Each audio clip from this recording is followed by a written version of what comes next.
Fala, Paulo, tudo bem? Firme e forte aí, acompanhando o terceiro bloco.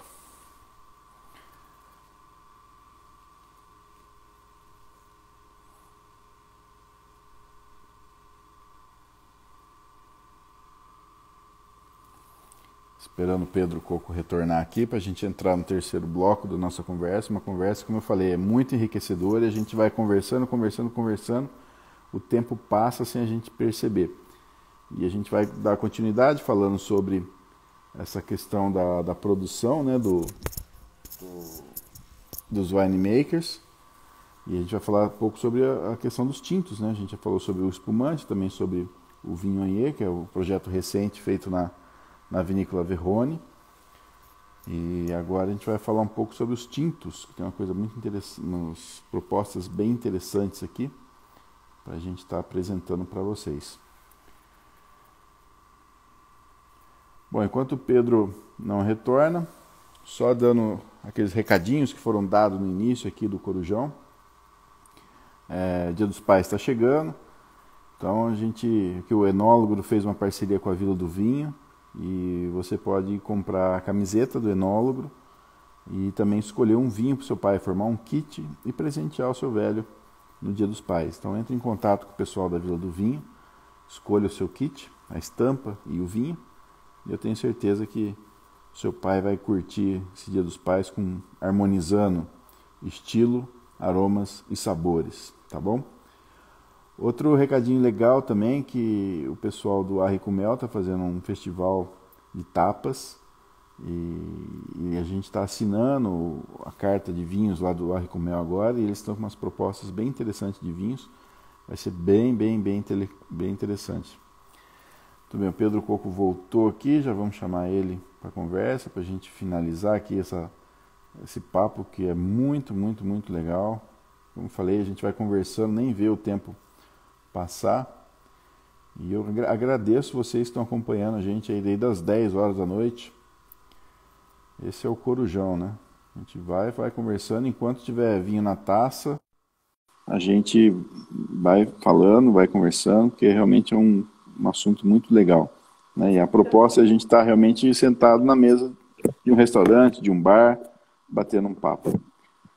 Pedro, hoje eu estou judiando de você. Mas vamos. Eu estou comendo um pouquinho aqui. Ah, é Vocês não bom. beber só? É bom. Não tem problema não. Mas, Pedro, bom, a gente estava falando um pouco agora no segundo bloco, né, sobre o trabalho da BW. Você também falou sobre essa questão da sua certificação internacional.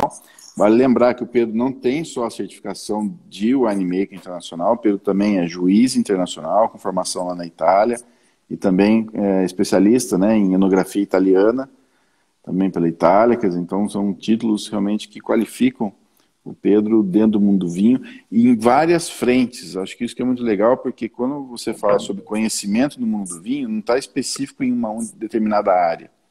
Não é só o conhecimento de sommelier, não é só o conhecimento de enólogo, ou seja, é um conhecimento realmente geral, e isso que faz dele uma pessoa tão especial, tão querida e tão influente no mundo do vinho. Então isso que é bem legal e bem motivador realmente. E eu também tenho que agradecer ao Pedro, porque ele foi um dos incentivadores para eu entrar nessa qualificação, né, buscar mais qualificação do conhecimento dentro do mundo do vinho, por intermédio do Fabrício, que é um parceiro meu. Quer dizer, o Pedro orientou o Fabrício sobre o curso de sommelier internacional lá da FISAR, na Universidade de Caxias do Sul, que era ministrado pelo Rabaquino, uma figura também ímpar no mundo do vinho, um grande amigo do Pedro, diga de passagem, né? Uma pessoa que tem um respeito muito grande pelo Pedro. E o Fabrício fez o curso, depois também me falou a respeito do curso, e foi realmente aonde abriu a visão. Aquilo que o Pedro falou, você não precisa ter 1 ano, 2 anos, 3 anos de curso. Se você tem a oportunidade de ter os caminhos que você tem que seguir, né, onde você tem que buscar o conhecimento, e ali vai te abrir um horizonte muito grande, vá e faça. Né? Minha grande admiração pelo vinho brasileiro, aquela coisa de você olhar e falar assim, puxa vida, o vinho brasileiro está nesse ponto, foi a partir do curso. porque realmente você sai de uma sala, a oportunidade, né, desse curso do Sommelier Internacional, é que você sai da sala de aula e vai para o campo, conversar com enólogos, vai conversar com engenheiros agrônomos que vão falar sobre a uva, vão falar sobre a produção de vinho no local, na prática. Então é uma outra visão que você ganha fora dos livros. E aí você começa a identificar os determinados assuntos onde você tem que realmente buscar o conhecimento. E quando você conversa com quem está atuante, né, 24 horas, é outro patamar, é outra história. O Pedro, como é que foi essa sua experiência na Itália e dessa amizade aí com o Rabachino, que é uma figura incrível, né? Então, eu acho que eu estava pensando aqui, quer dizer, além da minha paixão pelo vinho brasileiro, eu tenho esse defeito de ter uma paixão pelo vinho italiano. Certamente pela minha origem, né? Quer dizer, eu sou filho de italiano, né? Então eu estou muito próximo da Itália,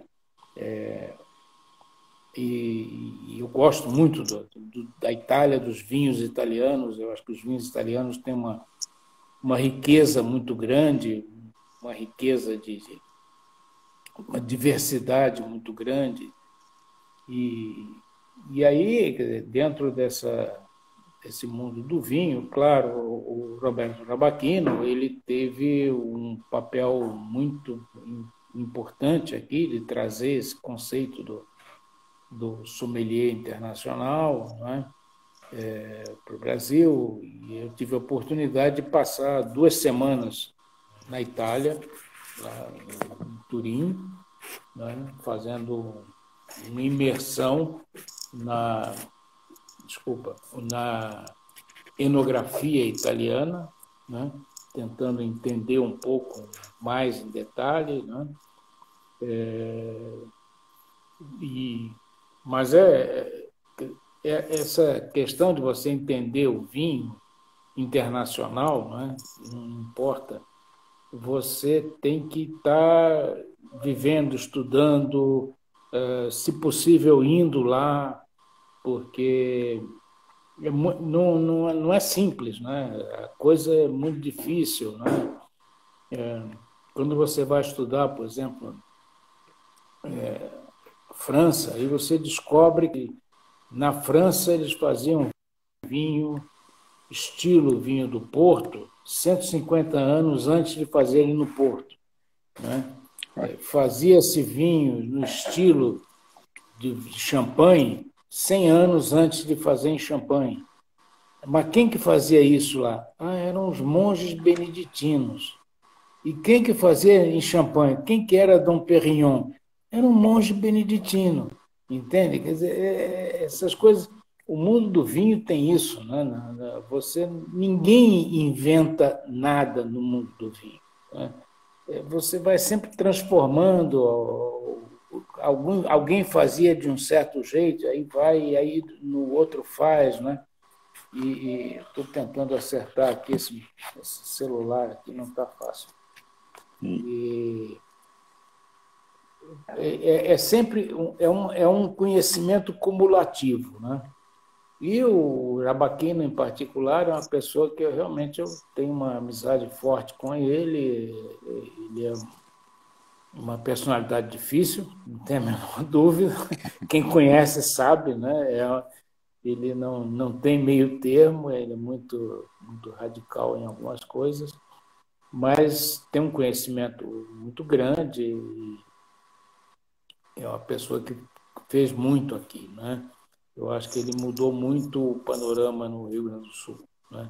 Aliás, eu vejo hoje, eu tenho acompanhado muito o que a BSR Rio Grande do Sul está fazendo, é um trabalho muito, muito, muito importante, vale a pena acompanhar, né? Eles têm um pessoal lá com uma bagagem técnica muito grande, a Universidade de Caxias do Sul, né? E não é de hoje, não é? Quer dizer, o Carral, o Juan Luiz Carral, foi professor na Universidade de Caxias do Sul, professor de microbiologia durante muito tempo, não é? Ele que eu me lembro, nossa, da década de 80, ele dava aula lá, ele era um grande professor lá. Quer dizer, é uma universidade que vem contribuindo muito com, com esse conhecimento, né? Porque não tem jeito, você tem que estudar, tem que entender, tem que ter ciência por trás, porque senão você vai ficar repetindo coisas sem saber o quê, né? Esse foi o problema do nosso início aqui, né? Se repetia aquilo que se fazia na Itália sem entender que aqui não é Itália, né? Apesar de dizem que a Serra Gaúcha parece com o Vêneto, não sei o quê e tudo mais, tal, eu concordo muito, mas enfim, né? É o que se dizia, né? Era Trento, né? Tal, mas não é a mesma coisa, né? O clima é diferente, e aí um clima diferente vai te dar um ecossistema diferente. Então, e aí você tem que entender o que funciona, o que não funciona e o que não funciona, por que não funciona. Esse é o ponto. Quer dizer, quando você sabe por que funciona, você vai saber por que não funciona, você vai saber onde está errado, né? E se você não tem esse conhecimento, não adianta. Você vai tentar repetir aquilo que funcionava num outro lugar e não vai funcionar, né?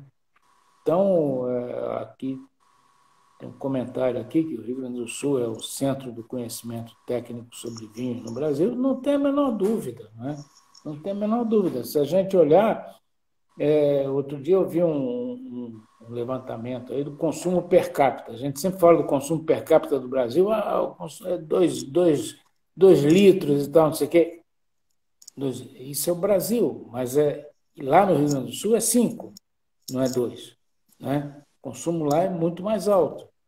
Né? E se vai crescer é lá, porque, claro, é uma questão de tradição, de cultura.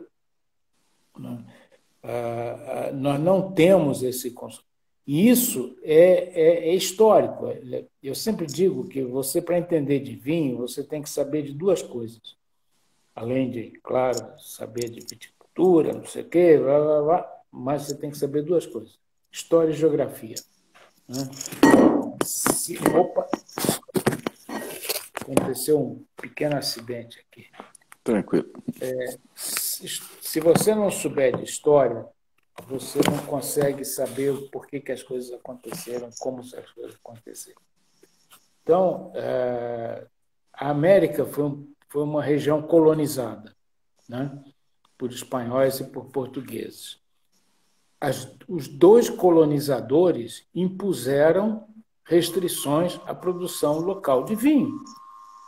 Não é? Tanto a coroa portuguesa, através da Dona Maria I, proibiu que se fabricasse vinho no Brasil, quanto a coroa espanhola se proibiu que se fizesse vinho na Espanha, desculpa, na América.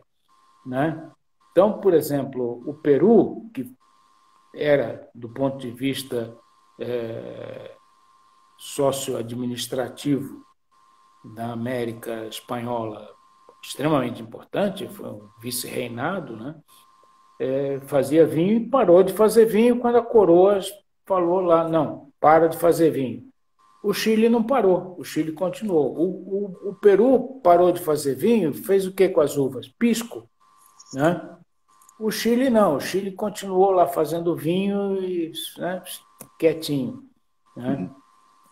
Então, essas coisas, o Brasil, eles pararam de fazer vinho, porque tem que comprar vinho de Portugal.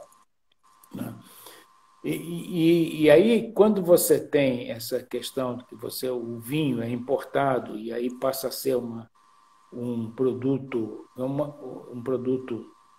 caro, né? Porque, claro, você vai ter que comprar, né? Enquanto que o conceito, voltamos aí para os imigrantes, o conceito do imigrante, para que eu vou comprar vinho? Eu planto uva no meu quintal e faço vinho. Não preciso comprar. Né? Eu estive visitando uma vinícola lá no norte do Piemonte, né? Com uma família lá. O pessoal que eu conheci colegas do W7, né? A Wine and Spirit Education Trust, e fomos lá visitar. Eles eram a quinta geração, né? E uma coisa que ele falou é o seguinte, que enquanto eles não conseguiram exportar o vinho, quer dizer, enquanto não veio uma ferrovia que levava o vinho deles para a Alemanha, para vender na Alemanha, eles não conseguiam progredir. O primeiro lá, o que começou, ele não conseguia progredir. Por quê? Porque todo mundo fazia vinho em casa. Então, ninguém vendia vinho, porque ninguém vai comprar vinho. Sabe? Para que eu vou comprar vinho? Eu faço em casa. Né? O vinho era usado como moeda de troca em algumas circunstâncias especiais. Então, por exemplo, se você, né, você não criava gado vacum para abate, né? Você tinha vaca para dar leite, mas você não abatia a vaca. Isso daí era o Matelaio que fazia, e aí para comprar um pedaço de carne, de vez em quando você ia lá trocar o seu vinho, né? Mas de uma maneira geral, você não tinha para quem vender vinho. Quando entrou a Revolução Industrial, e aí você passou a ter uma indústria que dava um emprego, que pagava um salário, esse indivíduo que passou a trabalhar lá, ele, primeiro, não tinha mais tempo de cuidar do vinhedo, que dá um trabalho danado, né? E, segundo, ele tinha dinheiro para comprar vinho, né? Que antes não tinha, porque ele não ganhava dinheiro, né? Então, a Revolução Industrial permitiu que a indústria do vinho progredisse, né? Porque então, são essas coisas da história que você tem que entender, né, para poder... a questão do Chile, que eu falei anteriormente, né? Quer dizer, quando o Chile se tornou independente... Tá difícil aqui, sério. Italiano fala com as mãos. Italiano fala com as mãos e bate as mãos onde não deve. Quando os barões do carvão e do cobre, né, viram que podia tomar vinho de alta qualidade, então ela falou, bom, em vez de fazer esses vinhos de alta qualidade, vamos fazer esses vinhos aqui. E quando a gente fala de barão do carvão e do cobre no Chile, nós estamos falando de gente poderosíssima, né? Poderosíssima. Eles tinham muito dinheiro, muito poder, né? Então, fizeram o desenvolvimento de uma maneira diferente, né? E você só entende isso se você for estudar a história, se você entender a história, por que as coisas aconteceram, né, de um jeito ou de outro, né? Isso então, aí. Isso é importante. E buscar o conhecimento sempre, né, Pedro? Nunca desperdiçar a oportunidade de conhecer mais e trocar experiências e tudo mais. Acho que isso que é importante, né? Nunca achar que sabe demais, estar sempre aberto a experiências e buscar esse conhecimento constante. E isso é o que faz realmente a diferença dentro desse mercado de vinho. Bom, voltando então para as suas obras de artes, né? Vamos falar agora dos tintos. Você está com o Touriga Nacional, né? Eu estou com o Pietro Coco Touriga Nacional. Touriga Nacional, que os meus tintos, eles todos são uma homenagem ao meu pai, né? O Pietro Coco, que não tomava vinho. Olha. Então, esse é um Touriga Nacional, foi feito pela Miolo, né? É um projeto onde a gente teve uma participação não tão grande assim, mas ele tem um significado muito interessante porque ele é uma comemoração de 10 anos do programa Winemakers, né? Ele tem, se você virar de lado aí, ele tem um selinho aí de 10 anos, isso, esse selinho 10 anos do Winemakers. E a nossa participação, quer dizer, por que ele não é o Touriga Nacional que a Miolo vende? Porque ele tem um corte diferente. Ele tem um corte que ele junta duas parcelas diferentes da Miolo, lá no Ceival, né? Que não é o corte que a Miolo vende. Então, se você comprar o Touriga Nacional da Miolo, que é um vinho muito bom, não é exatamente isso aqui. Isso que é interessante, né, Pedro? Porque vocês participam efetivamente dessa produção, dessa definição do que vai ser o vinho, né? Porque a gente tem alguns negócios que a gente vê rodando aí pelo mundo do vinho, da vinificação, mas que uma pessoa só que define. Vocês não, vocês estão lá, vocês fazem essa definição em conjunto e Sim. participam efetivamente, né?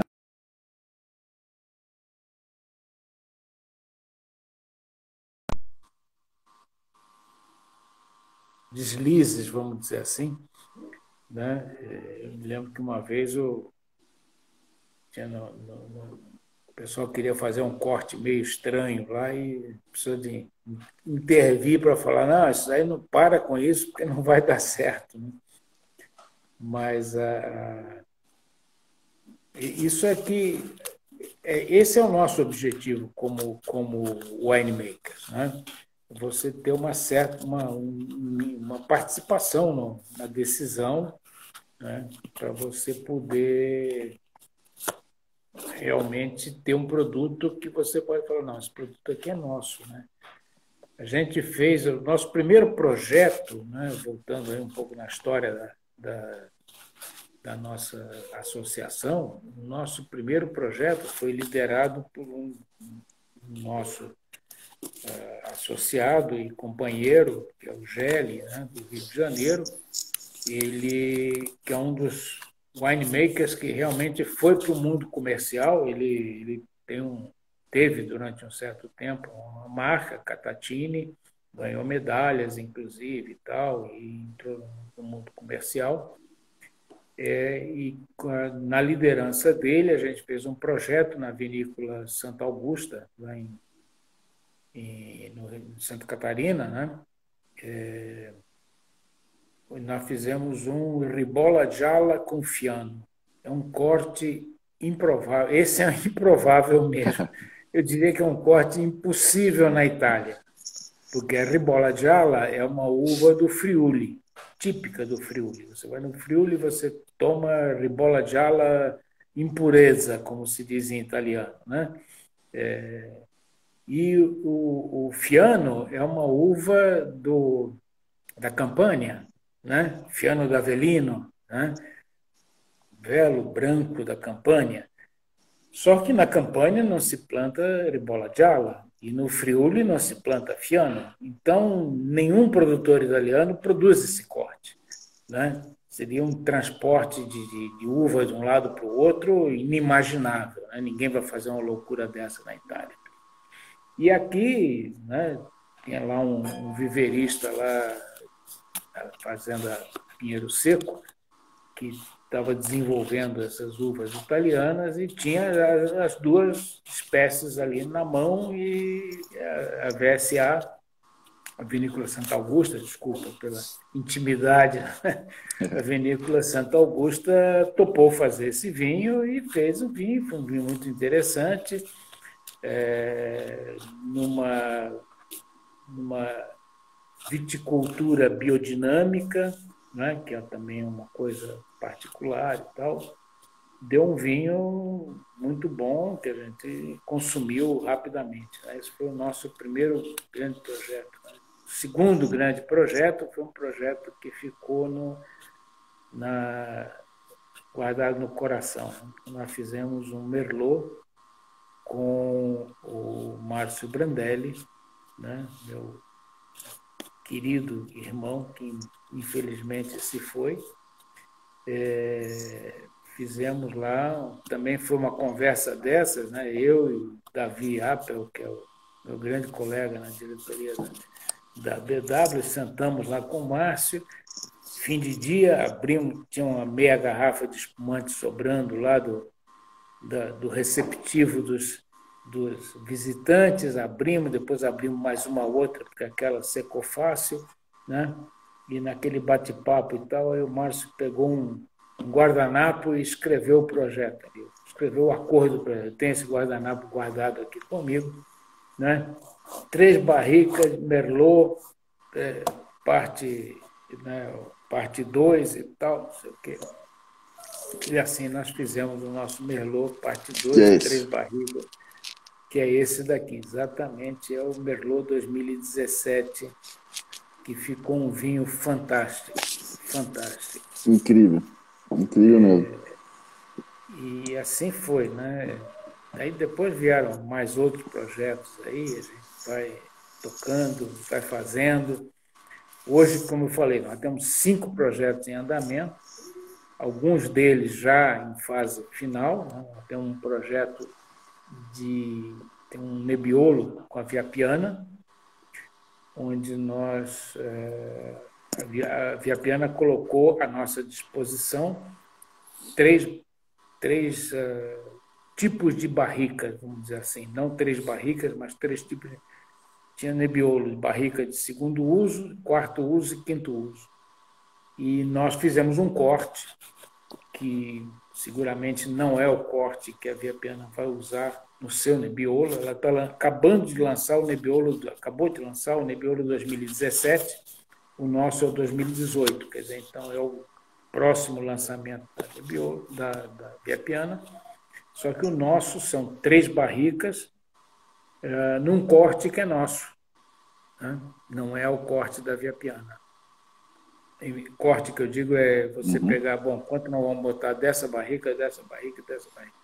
Nós fizemos algumas provas em setembro do ano passado e fechamos num corte que vai ser, então vamos engarrafar agora, mês que vem, né? E daí mandar ver. Muito bem. Tem a vinícola Valontano, né? O Marco Salton, ele também colocou à nossa disposição, né, para fazer o projeto 4 vinhos que estão do safra 2018, estão todos em barrica: Cabernet Sauvignon, Cabernet Franc, Merlot e Petit Verdot. E aí a gente vai fazer um corte bordalês.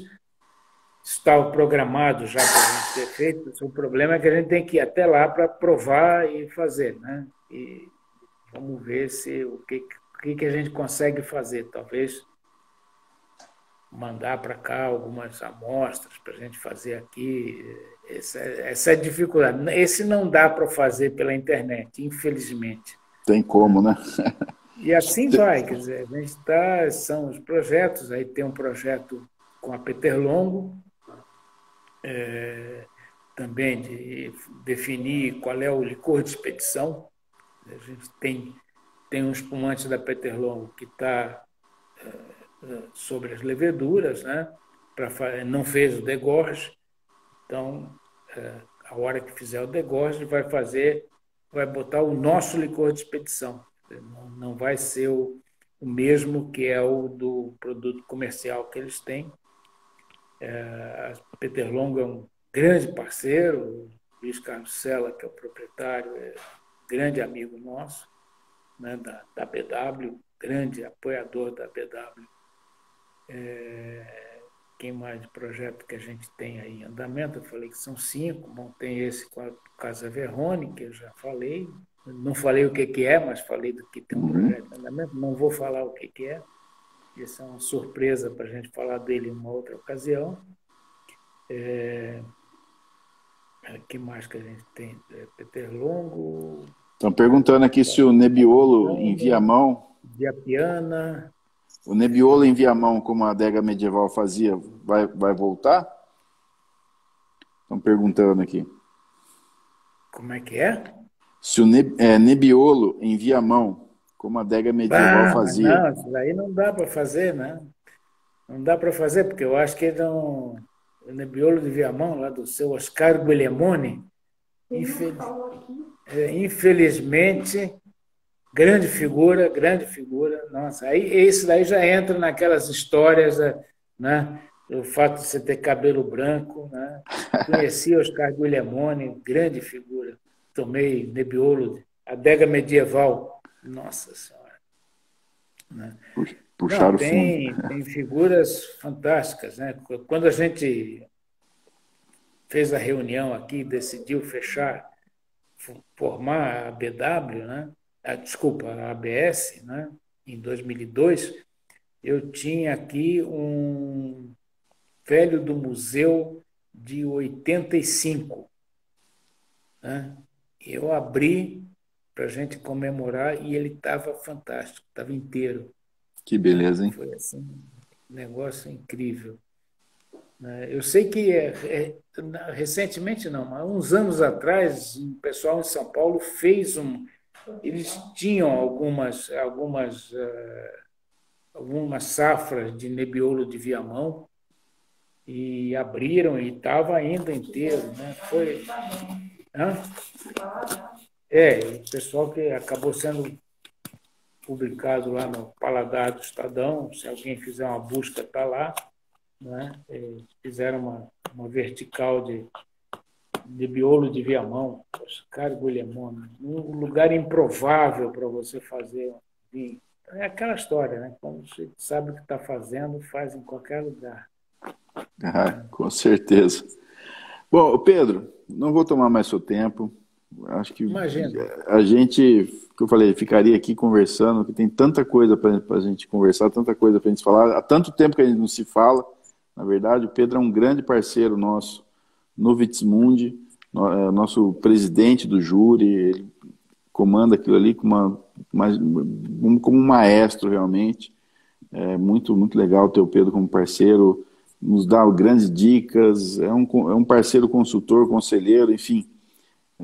Eu teria aqui uma infinidade de tempo para ficar conversando realmente, mas a gente com certeza vai marcar um novo encontro, porque eu acho que eu falei, pessoas como você, a gente tem prazer de conversar e precisa que outras pessoas conheçam, né, quem é o Pedro Cocco, qual a história do Pedro Cocco, e entendam o que é o universo do vinho, porque o Pedro tem uma coisa muito interessante, ele tem um conhecimento fantástico, só que o Pedro nunca deixou a vaidade dele sobressair sobre o vinho, como muitos especialistas a gente acaba vendo, né?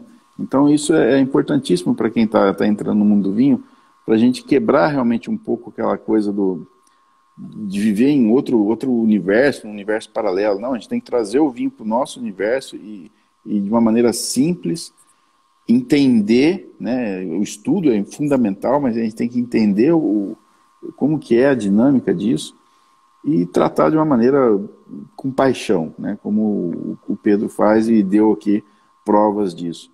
Muito obrigado, Pedro. Deixa aí suas considerações finais aí e parabéns pelos vinhos que são realmente excepcionais. Uma coisa interessante, como o Pedro comentou, alguns partem, né? Alguns winemakers partem para o lado comercial e acabam comercializando as garrafas. Existe essa possibilidade, porque todas as garrafas são registradas, tem mapa, tudo direitinho. Atrás, no rótulo, tem todas as inscrições exigidas, né, para a comercialização. E outros não, outros fazem realmente para guarda pessoal, né, Pedro? Então, mais uma vez, obrigado, viu? Vou deixar aqui suas considerações finais para você finalizar.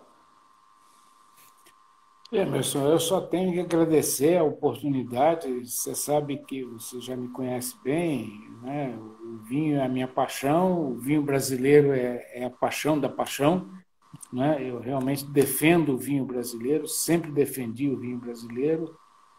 Quando houve alguma coisa, um estremecimento aí para várias pessoas, eu falei, olha, eu não posso mudar a minha opinião, porque eu não tenho como chegar no Rio Grande do Sul e olhar os meus amigos lá. Quer dizer, eu estou com o vinho brasileiro, estou e sempre estarei, né?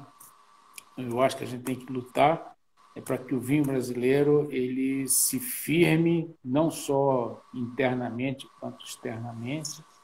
Eu acho que a gente deve favorecer o consumo do vinho, quer dizer, o vinho ele tem que fazer parte da dieta alimentar do brasileiro, porque ele faz bem, né?